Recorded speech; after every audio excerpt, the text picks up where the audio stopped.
The Faculty of Arts at the University of Waterloo is the most diverse faculty at Canada's most innovative university.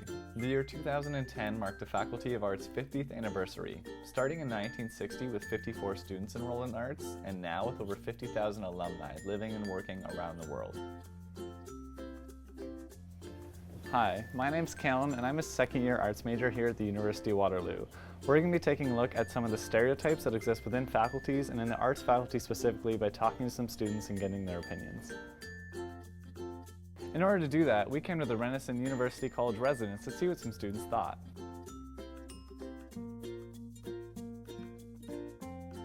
What faculty are you in? I'm in applied health science. I'm in science. I'm in math. Science. Think about that for a second. How do you think the rest of the school here at Waterloo sees your faculty, or maybe what are some stereotypes about your faculty others have? I'm sure they think we're all athletic and go out and run every day or something. Nerdy and gross. Probably that we're pretty nerdy, I know. I mean, it is math, so good with numbers, on the computer all day, that kind of thing. Nothing really immediately comes to mind. I feel like we just coast along in the middle. So can you think of any stereotypes in particular that are directed towards the arts faculty? Towards arts faculty, yeah. Low GPA. Dumb.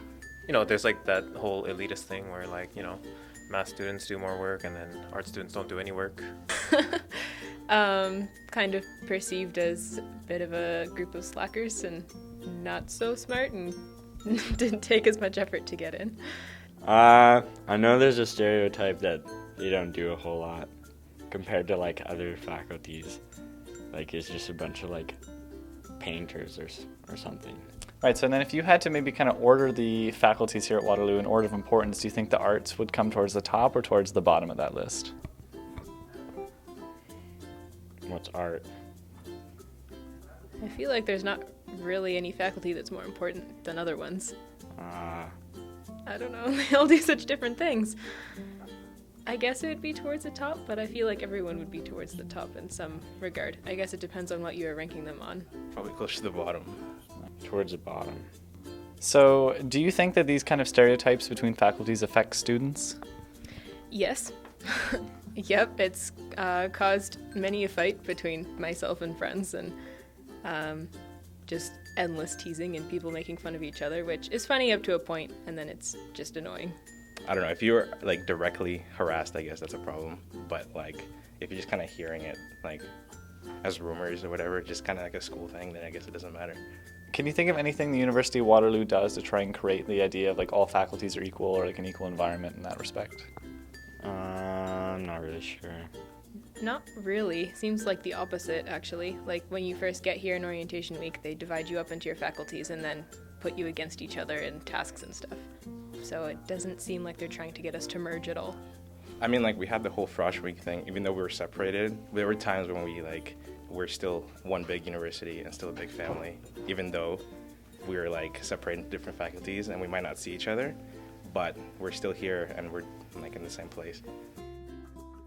Having heard varying opinions from the perspective of students outside the Faculty of Arts, we now turn to an arts undergraduate for their thoughts on the matter.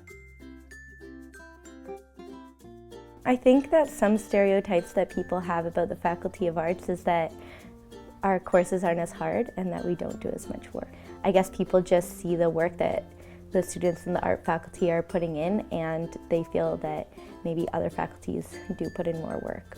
I didn't come to Waterloo to please anybody else, and the amount of work that I put in to my courses is solely for my success. I think there's certain people who maybe get upset sometimes because they have a lot more classes than other faculties might have, but I just think the thing you need to remember about that is everybody chose what they came here to do. I really don't think it's the University of Waterloo's responsibility to try and create harmony between faculties. I mean, people shouldn't be looking down upon other faculties in the first place, right? And I don't really think that there's anything that the university can do to try and change the way that other people see different faculties, because that's really something that they have going on within their own personalities, right? So obviously if someone thinks that a certain faculty is worthless or that their degree is meaningless, I don't really think that the university could do anything to change that, right? Like, they have their own preconceived notions about what's going on over there, and if they're not willing to actually try and learn and appreciate what other people do, then, I mean, that's their own loss.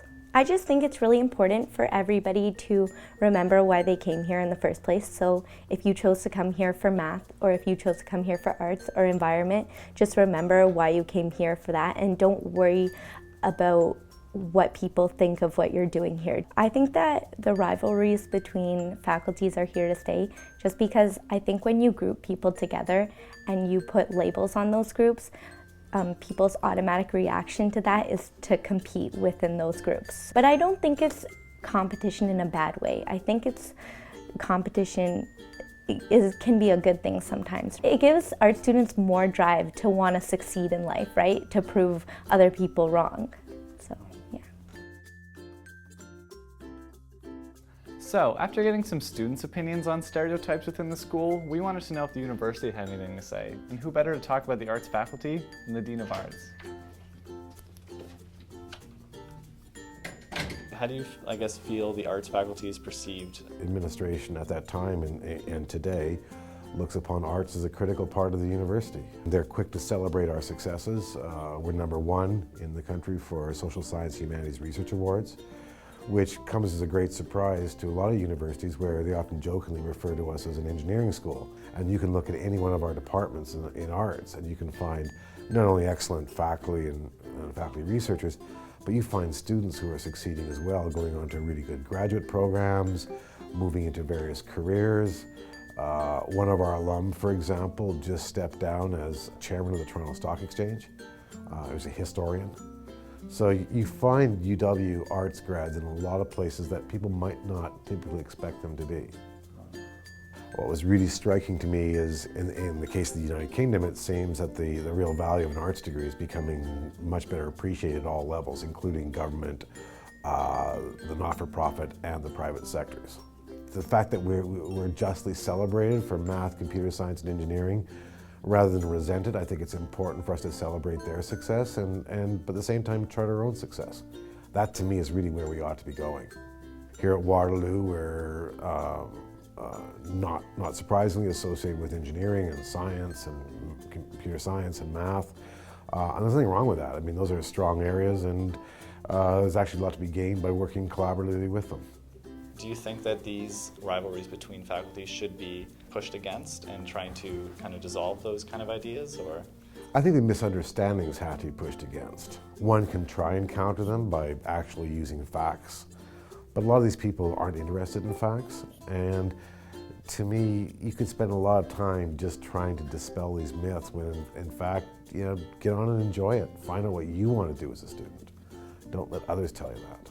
There's always going to be a little element of good-natured rivalry. I mean, we tend to be pack animals as humans. I wouldn't worry too much about the good-natured rivalry. It's there, and it's actually, in a lot of universities, it's a core element of school spirit. Like, how do you think it affects the student body, I guess, overall? It's hard to say. I mean, I think it's going to affect different individuals. I worry more about it affecting parents, for example, who are increasingly, I think, anxious about their, you know, where their children are going and all that. And if they're misinformed about an arts degree, it may inform some of their decisions. So that's what worries me. You know, get on with it, have fun. I mean, university is too short a time to worry about petty little things like that.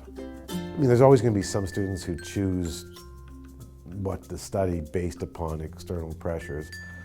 But I would hope that most students actually pursue their passion, because it's your passion that's going to make you successful, whether it's going to be as a teacher or it could be chairman of the Toronto Stock Exchange.